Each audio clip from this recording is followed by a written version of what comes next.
Now, the contributing karma, this is a karma that people, collective karma. And people around you that make trouble for you, okay?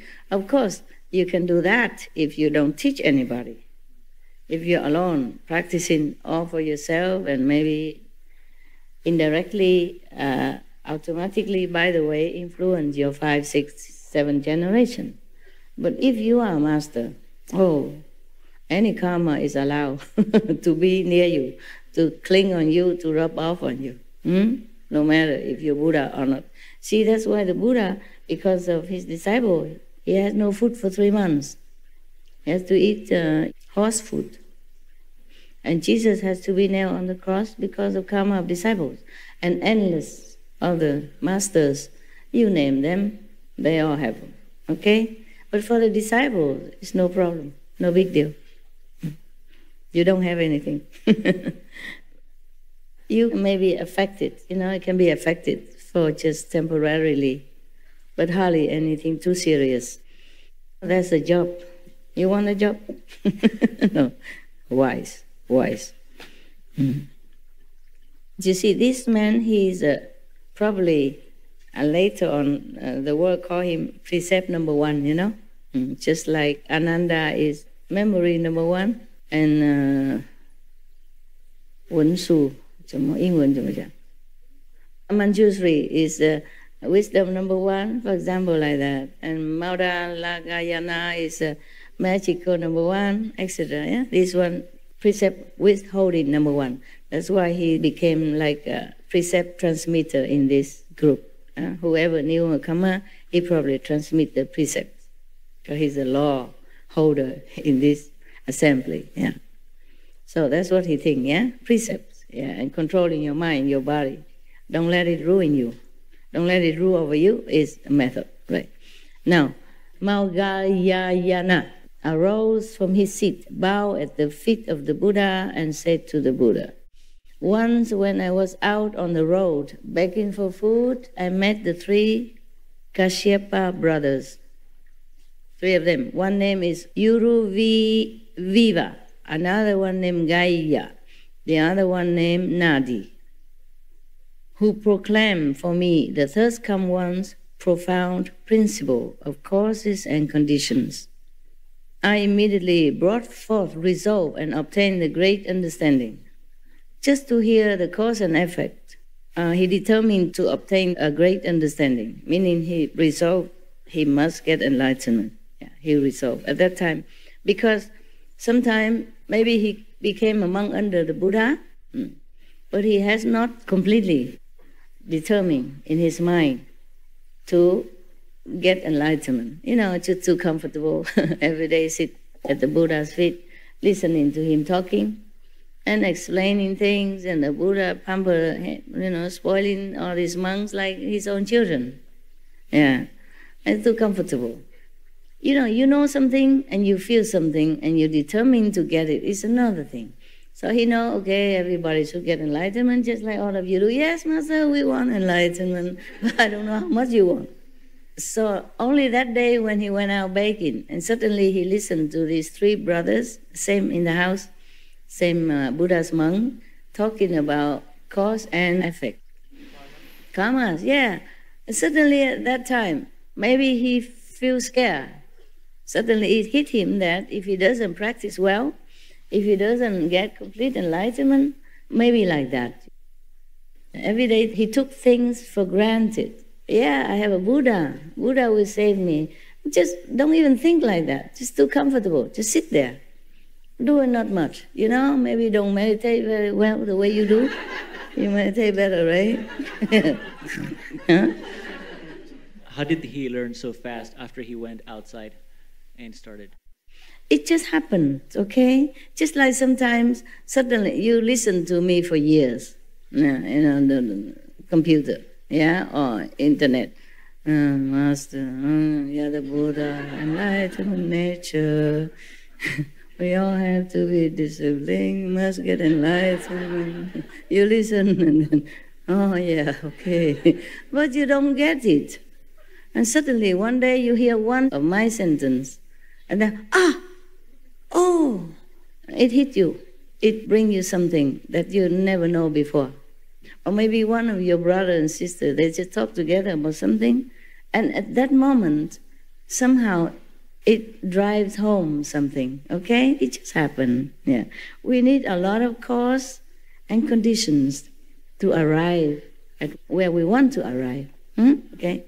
So it's just like some monks before, he listened to this and then he listened to that, or suddenly he saw this and then he awakened. Not because of the bathtub, not because of the bathhouse, not because of the water. It's just the condition ripened, yeah, and then it happened. Just like your mother keep giving you milk, and then suddenly one day, that's it, you don't need more milk. And I have practicing to ride bicycle when I was young. I keep falling, hurting my knees. And one day I just can. I thought I could not. I keep falling, and the bicycle run away from you, They control you, not you control the bicycle. It doesn't go straight, it goes to anywhere. You know that when you first try the bicycle. Just one day I just can, just like that. See? Yeah. Time, Yeah. Just time, just the right time, yes. And probably these three brothers talk to each other about the bad consequences of bad action, yeah? Like you could go to hell forever or suffering forever. Just like one of the sutra, Maugalayana. One day he also had to take one of his disciples to go to see hell, see all kind of suffering, to wake him up. See that? Now these three brothers was talking probably about something very terrible that happened in hell. Maybe because they themselves saw it. That's why it makes more impressive influence on Maugalayana. Understand? The Buddha say, okay, if you don't practice, you eat meat, you drink wine, you go to hell. And everybody knows that already, yeah? It didn't hit him until that day. Personal experience from these three brothers tell me, my God, yesterday I went to hell. Not went to hell maybe, but hell was open for me to see the scene that people suffer in there, all the beings suffer in it. It was incredible. It's unbearable. And then it hit him that it's true, it really has hell. And beings truly suffering in there. A turning point in his life, hit him. So he became determined to pursue Buddhahood, at least enlightenment. Otherwise, he don't want to go to hell like that. Yeah. The third come one accepted me, and the kasaya was on my body, and my hair fell out by itself.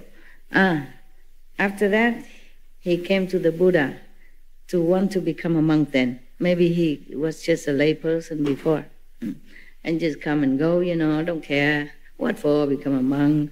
A monk eat one meal a day. How can I bear it? I stay at home. I still have this and that. I eat good food and still can get enlightenment. You see? The Buddha did not say that all of us have to be monks in order to have enlightenment and to reach Buddhi. So why bother, Only then it hit him and he ran to the Buddha, became monk. And the kasaya means the big robe, the most outer robe of the monk. It's like a blanket.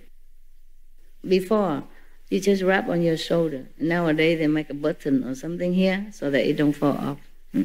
It's just a blanket that mostly Hindu monks still using it. They have a blanket, they carry it on their shoulder, so it's convenient, And then monks, they have it. They carry it everywhere. They can spread it on the floor to sleep. They can cover themselves, or they can cover when they take a bath in the Ganges, so they don't be too indecently exposed, or change the clothes, something like that. Finally, until this day, in some country it becomes like a must-have, but it doesn't have that practical function anymore. Because in India at that time you have only one inner garment, maybe another cloth or inner garment, and then outside you have this. And you cover yourself from the shoulder on down all the way to your feet when you walk. It's for distance.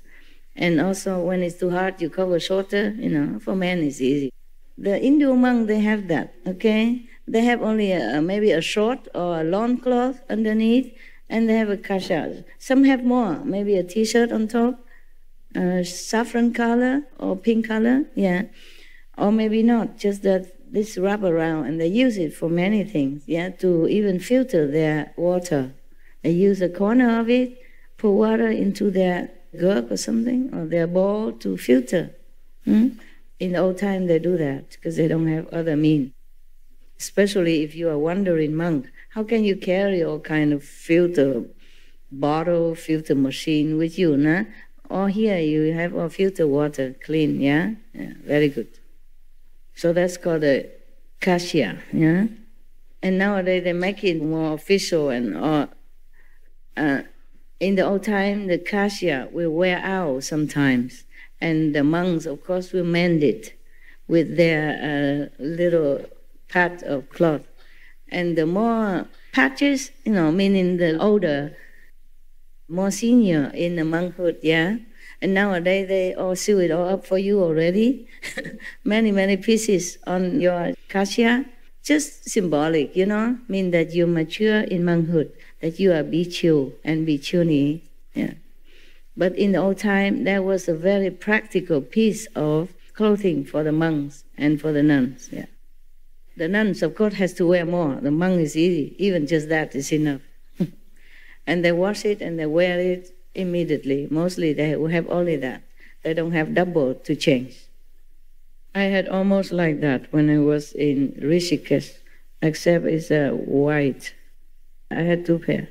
Because if a woman, you get wet, it clings to your body. It's not good. So if it's wet, I change. So I have 2 pairs, but very thin so that I can carry around, okay? And some undergarment, of course, all right? So I had only 2.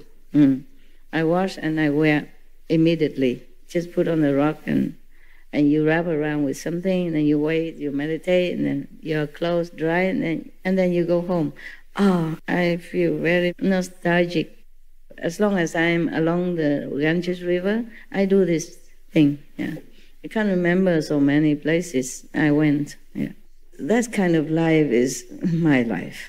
That really is my life. I was so happy. I did not even think that I'm happy or not happy. You just feel, empty of everything. You're just fine. You just live your life. That's the life that I want. And I always love that kind of life. That's the happiest time of my life. That reminds of the poem On a Riverbank. Yeah, I also sat on the riverbank. And that's where the poem came from, the song came from. Also another one I made for the Buddha birthday, also on the Ganges River. Yeah, these poems are real, real scenery. Yeah. I really love to have that kind of life. You have no idea. You have no idea. You have no idea how I love that kind of life. The other day I was talking to a sister from India, and we were saying if we could organize a retreat back in Rishikesh or something. You mean me? Are you? Probably we could have worked. All of you? Yeah. I don't know if they have such a big place for you in Rishikesh. It's kind of mountainous, yeah, and some ashram are very small. There's a lot of temples. Temple, but you not for all this. Small temples, yes. Yeah. And they let you stay 3 days only. Every resting place in between or temple, 3 days you can stay. Because others can come, otherwise you keep staying there and you become owner of the temple and no other pilgrim has no place, you see? So the rule, 3 days, yes, maximum. That's very hospitable already, yeah? But I love this kind of life. I don't remember any time, even during my marriage, good marriage, would I have been so happy as that time in Rishikesh. Rishikesh is a more deep impressed because I stayed there long and alone in little mud hut, and truly lived the life that I wanted to, even though I don't have a lot of money. Every day I can afford to make my own chapati, a few, and then a cucumber or peanut butter. That's it. If I eat an extra samosa, the next day I have to to skip lunch. Yeah, it's cheap, but I didn't have a lot of money at that time. It had to last. I didn't know how long I stayed. Now I think about it, that's the happiest time ever, of my life. Happiest time. And if I could do it again now, I would be ever so happy again. I imagine that. That is for sure. I know what I want. But we don't always have what we want in life. You know, life takes us different paths. We just accept it. That brings me to another topic. The brother asked me, oh, just one more 10, and this one is bigger for you, Master, more comfortable, bigger, larger. I said, no, I have one already, and I'm happy in it. Why have another? He said, well, just one more in case. I said, no, one more is too many already, because now I already have a lot of things. When I first came to the cave, I'm happy. I have only a few pair of clothes hanging on the string at the window, you know. I don't even have where to hang. I tie the knot between one door and one window to make it like a triangle, empty spot, so I can hang a few pair of clothes. Yeah, and I intended to live like that. And because I forgot that I need to go out and appear in the public, and then, you know, conference this and that, and then so they bring clothes in, and then because a cave was leaking, originally I put clothes somewhere else, so I don't want to put it in my cave. I want my cave just empty like that, as is. I don't even want one more chair inside, just sit on that step so that I can use it also to climb high if I need. But then they brought in a big television. Fine, okay, it's good for me to check out sometime SMTV. And then later, because of my dogs, I have to move my dogs to where I put the clothes before. I used to live in the VIP house and one room and put all the clothes in there. That was temporarily during the first retreat. I don't want to stay there. I didn't want to. Any houses, don't want to. And have garden and lock gates and everything, you know. So then I moved to the other emptier house. But then the dogs came and they want to see me, and I don't want to go to the VIP house to see the dogs. The dogs stay in the VIP house. I stay in the cave. So I have to move the dogs there so that I can see them often to see if they're okay or not okay, if they're well taken care or not. You know, you can see that if you see them often, yeah. And every day I go there and make it into my office, yeah.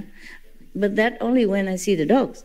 And when I don't see the dogs, then I bring work back to the cave and work there. Also there is electricity, light, yeah, they put it in. Before I don't have. If I don't have to work, I don't need electricity either. When I first came, I did not even have this heater fan. Nothing. And okay for winter too. If you zip the tent down, then you don't feel that cold. Just a little bit more clothes or more blanket, yeah. They brought me three very thin fleece kind of blanket. Sleeping bag actually type, but I zip it all out and make it. I pin them together, 3 into one blanket. I didn't want to bother take another blanket in anything. I use them all like that, and it was okay. It's a little chilly, but it wasn't all bad. When you're tired, you come home, you just drop dead. Meditate and then drop dead. You don't feel too much discomfort. And then slowly, because of work, and then I have to move all the clothes back to the cave. And now I have even these plastic closet, yeah. But plastic, thank God, you know. But that's it. That's what I have now. Yeah, nothing more. Because of the clothes, you know, to protect these delicate clothes like vegan fur and stuff like that. So he wanted to squeeze that tent also inside there. I said, no, please, don't make me sacrifice more than I already do. I said the clothes and the closet now that we brought newly in is already my limit of sacrifice for all this, okay, for my cave. No more, please take. He did not understand, so I had to tell him that. These clothes and closet already a sacrifice for me. So if you put another 10 here now, it's a bigger sacrifice. Don't force it. I don't want it. If I can, I would throw everything out in just a few pair of clothes. That's all, then I'm happy. But I cannot, so I have to accept it. So just don't make any more. He didn't mean anything bad. He worried about me. He was crying even. Master, why stay in such a small space like that? I said, small? I am small. That's enough. You know, the coffin is even smaller. The coffin, you know, when we die, even smaller, and we fit all in. Why worry about now? You know, the tent is okay, just fine. Yeah.